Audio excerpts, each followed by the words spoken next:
not a body, I am free, for I am still as God created me. I call upon God's name, and on my own I call upon God's name, and on my own I call upon God's name, and on my own I call upon God's name, and on my own. The name of God is my deliverance from every thought of evil and of sin, because it is my own as well as His. I call upon God's name, and on my own I call upon God's name, and on my own. The name of God is my deliverance from every thought of evil and of sin, because it is my own as well as His. The name of God is my deliverance from every thought of evil and of sin, because it is my own as well as His. I call upon God's name, and on my own I call upon God's name, and on my own.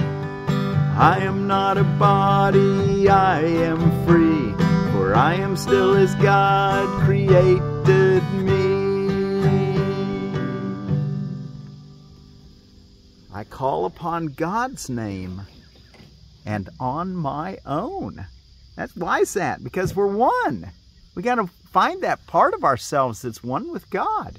When we're calling on God, we're calling on ourselves. And the beauty of that is that when you feel like you're doing something in the Spirit, you're doing God's will. You're actually using your internal, we want to reconnect with our true desires, those that are issued forth from our creation with God. I call upon God's name, and on my own. And of course we say all that idea today sandwiched within the framework of I am not a body, I am free, for I am still as God created me. I'm Miracle Willie, forgiveness teacher from the Ozarks, and we're here on lesson review number 6, lesson 203. And lesson 203, did I not write down what lesson that is? That's review of lesson 183. I always like to make a note of that, at least on my paper. If you do want to go back, you can go back and read 183, but there's no requirement to. He just wants us to really get this idea for this 20-day stretch. I am not a body, I am free, for I am still as God created me. He wants to say that not only at the top of every hour, but in between, if you can remember. And then today, add the idea. I call upon God's name, and on my own. The name of God is my deliverance from every thought of evil and of sin, because it is my own as well as His. We're aligning ourselves with our true family, the family of God, the kingdom of heaven, our reality. I'm Miracle Willie, forgiveness teacher from the Ozarks, here on Sunday, July the 21st of 2024. And we're ready. We're going to do the last section in our text today, too, of chapter 21. Let's see. And matter of fact, I think we've said everything we need to about our lesson for today. I call upon God's name, and on my own. The name of God is my deliverance from every thought of evil and of sin. That's what we need saved from, is our thoughts of evil and of sin. Because it is my own as well as His, he says. That's why it's our deliverance. friend of mine yesterday, I was telling him we were talking about idols, and he said how that it was a fella talking, and he said, you know, a woman can be an idol. And I didn't say anything to him specifically, because he was trying to communicate something to me that was valuable. But I thought to myself, you know, it's really not the person that's the idol. It's the idol maker that's making a person an idol. So it's really, it's in the realm of thought, idols. Because idols are nothing. They're imaginary. The only power they have is what thoughts uphold them, what beliefs we hold, what values we give things. And we want to learn to withdraw all our values from everything except the holy name of God. God's will, God's way. I call upon God's name and on my own. The name of God is my deliverance from every thought of evil and of sin, because it is my own as well as His. I call upon God's name and on my own. I am not a body, I am free, for I am still as God created me. Okay, well, let's go look in our text reading. And we're, like I said, we're in chapter 21, Reason and Perception, section 8, the inner shift. So we're going to read about the inner shift here in a moment, which is really kind of a continuation of yesterday's lesson. Remember what he told us? We were supposed to ask ourselves, do I desire a world I rule instead of one that rules me? Do I desire a world where I am powerful instead of helpless? Do I desire a world in which I have no enemies and cannot sin? And do I want to see what I denied? Because it is the truth. Remember, anything that you deny and you've made a world where the world seems powerful and you seem weak, all these things, they're always because you denied your reality. You accepted an idol, like we were just talking about. So now we want to go back and look at those thoughts and let them go. That's why it's so important that you do your 2 15-minute practice periods at this stage of our development in a course. He wants us to spend 15 minutes twice a day in the silence. Today, thinking about, I am not a body, I am free, for I am still as God created me. I call upon God's name and on my own. And then after you've asked yourself those questions about what you desire, then say, is this what I would see? Do I want this? And the question that's asked before that is, and then it will be clear to you that as you look on the effects of sin in any form, all you need do is simply ask yourself, is this what I would see? Do I want this? So as we begin to see, and what I'm hoping we're realizing is that when we see sin or guilt in anyone, it always causes us to lose our joy. So let's not see it. It's really that simple. But we're developing tools to be able to locate them, spot them, and let them go. Let go and let God. Let's step back and let God lead the way. Let's let His holy name lead us as part of the kingdom of God. Okay, let's see. Well, before we read that, the inner shift, let's take a look at what all's going on around the world. Anne Hutchinson Memorial Day. She was the daughter of I think it was a Puritan preacher in England. She was born on July 20th, 1591 in England. She ended up coming into the colonies, and she was outspoken against a lot of the puritanical, sinful notions, and not exactly sure what she was outspoken about. That'd be a nice study, though. But I expect it was the idea that men should be in control. And, she recognized that she had a contribution. She held Bible studies in her home, as I understand. Anne Hutchinson Memorial Day. She was born on the 20th in 1591. Department of Veterans Administration created day. which is today in 1930. The VA began. Invite an alien to live with you day. That can be taken a lot of different ways. Lake Superior Day. Lake Superior Day. Legal Drinking Age Day. Monkey Day. Or Take a Monkey to Lunch Day, which I like just think of as Primates Day, which, you know, humans, from the evolutionary standpoint, are primates. I always look at monkeys and I go, well, they're so much like us. I just love watching them. They're one of my favorite things to watch if I ever go to the zoo. Lowest recorded temperature day. It was in, let's see, what year? On this day in 1983 in Antarctica. 128.6 degrees Fahrenheit, below zero, or 89.4 degrees Celsius below zero, or negative 89.4 Celsius. National Be Someone Day. That's basically a day to stand with the end of child abuse. Craft for your local shelter day. Daiquiri Day. Sunday Day. And Ice Cream Day. National Lamington Day, which are basically, lamingtons are sponge cakes that are dipped in chocolate. Tug of War Tournament Day. And you know, there's this tug of war tournament in Okinawa that it's called the, I thought I wrote down the name, but it's Naha, I think, the Naha tournament. And it's the rope, the rope though I thought was interesting. It's 200 meters long and it weighs 43 tons. So that'd be what, 86,000 pounds?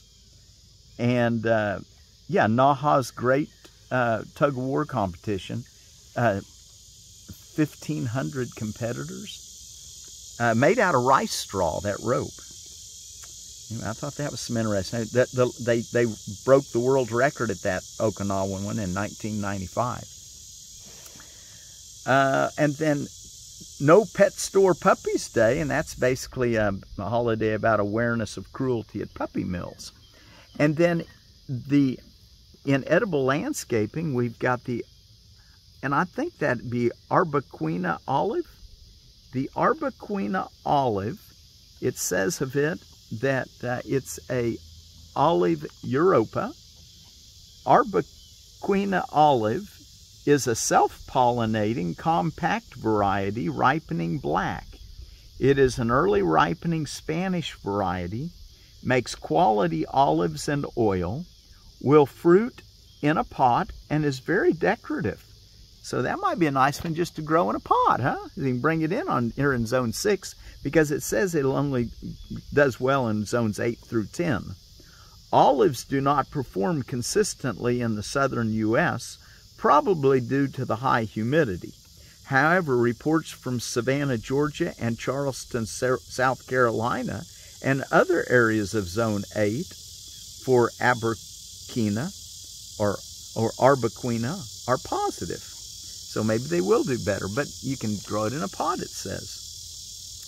Okay, the Arbequina olive. Okay, now let's go take a look at our lesson, or our text reading. Before we read, let's say one more time our lesson. So remember, we're supposed to do that every hour of the day and for 15 minutes, morning and evening, saying, I am not a body, I am free, for I am still as God created me. I call upon God's name and on my own. Okay, the inner shift. Are thoughts then dangerous? To bodies, yes. The thoughts that seem to kill are those that teach the thinker that he can be killed. And remember, what you send out is what you're going to get back. So if you want to have world peace, we're going to have to start looking at a world that we don't desire to protect ourselves from aggressors in the standard method of protection, which is armaments. We're going to have to start laying down our arms so that a new world can come up for us. Lay down your arms. How did he say it? I was thinking about it in my sleep last night. Lay down your arms, for only then do you see them false, and that what you defend against, you make real. And and make it real to you by your defense against it. So lay down your arms, and only then do you see them false. Are thoughts then dangerous? To bodies, yes. The thoughts that seem to kill are those that teach the thinker that he can be killed. And so he dies because of what he learned. He goes from life to death. The final proof he valued the inconstant more than constancy. Surely he thought he wanted happiness, yet he did not desire it because it was the truth and therefore must be constant.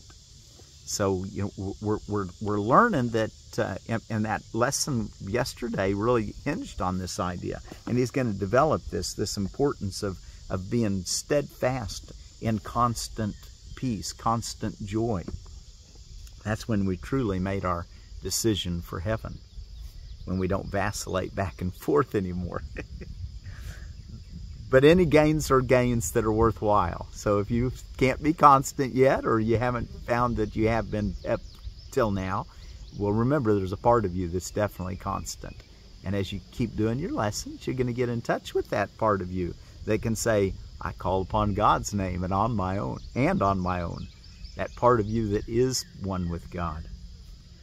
Paragraph 2, the constancy of joy is a condition quite alien to your understanding. Yet if you could even imagine what it must be, you would desire it, although you understand it not. The constancy of happiness has no exceptions, no change of any kind. It is unshakable, as is the love of God for His creation. Unshakable. So God loves His creation with unshakable love. I was telling that same friend the other day. I was saying, we were talking about Romans 8:28 and how I latched on and hold on to that.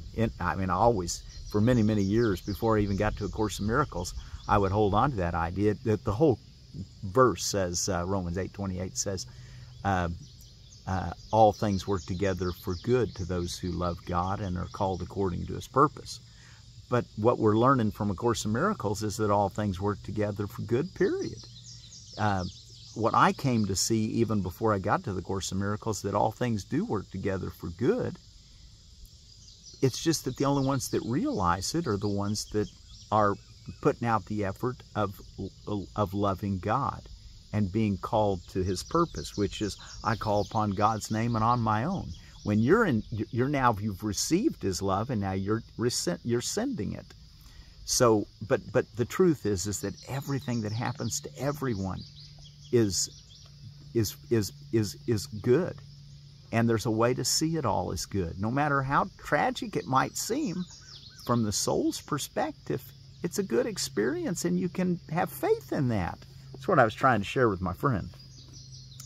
So the constancy of happiness has no exceptions, no change of any kind.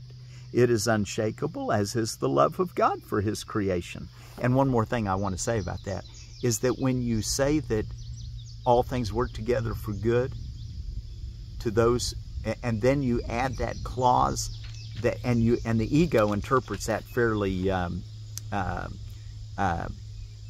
weakly or poorly, in that you have to do something in order that all things work together for good, is the ego's interpretation. You have to love God and be called according to His purpose.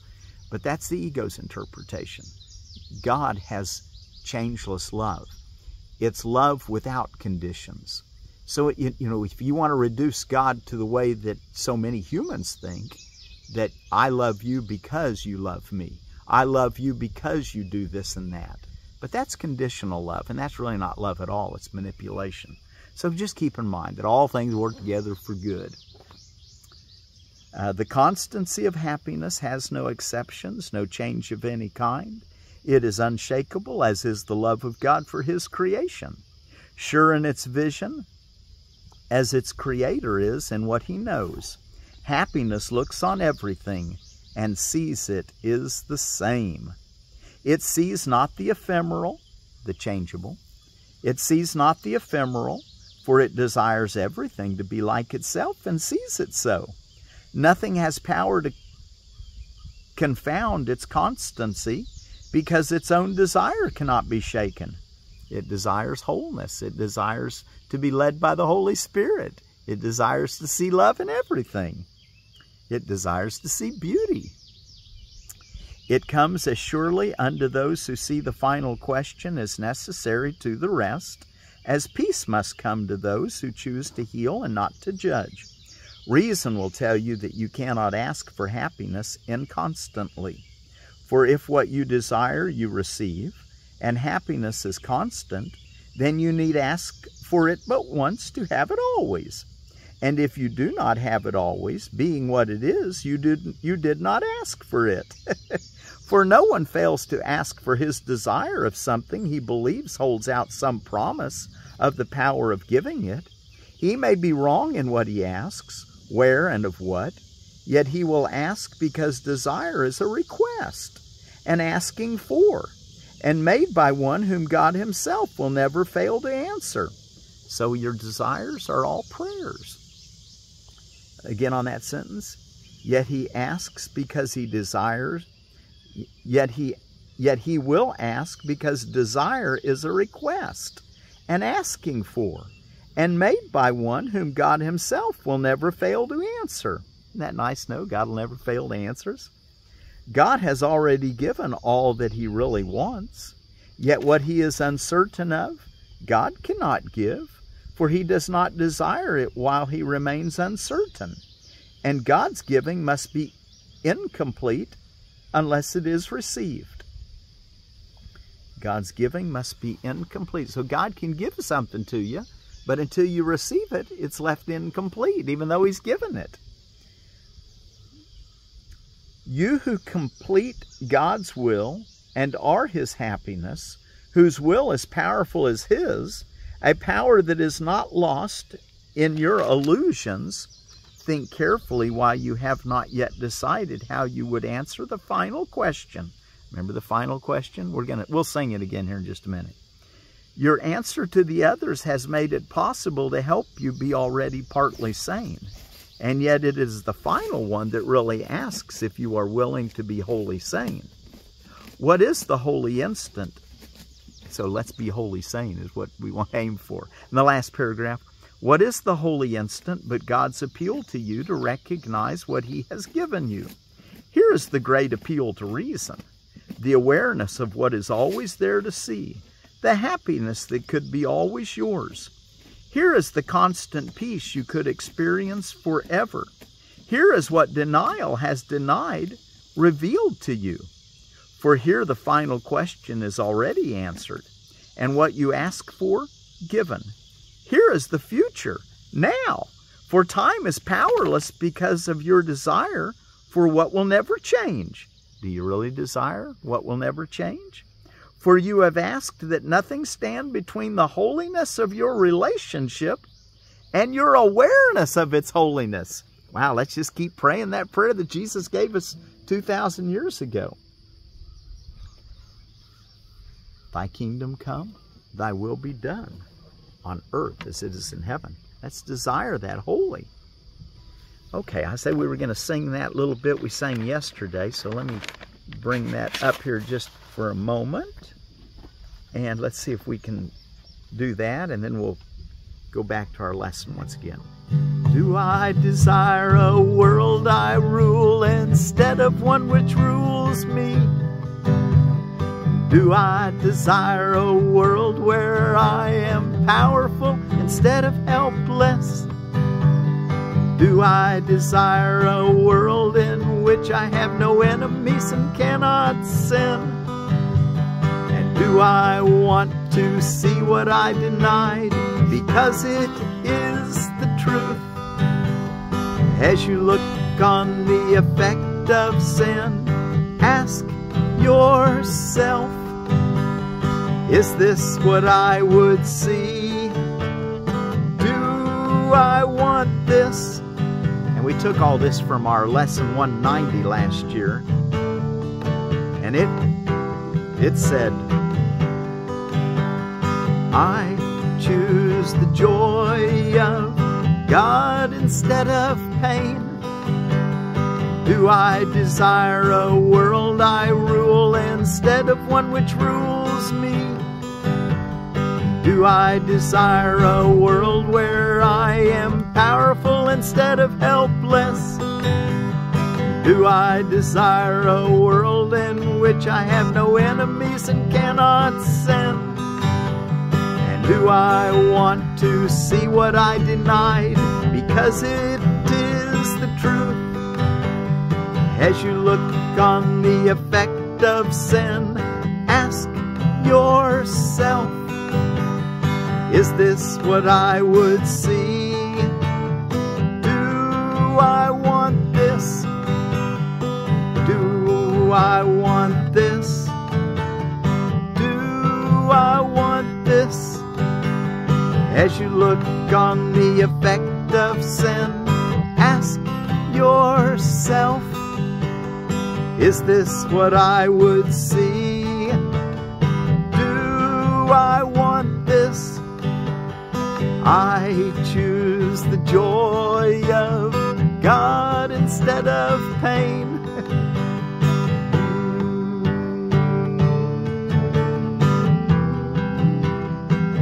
So remember, all your desires are prayers. So let's desire to see innocence in everyone, to see the love of God, the constant love of God.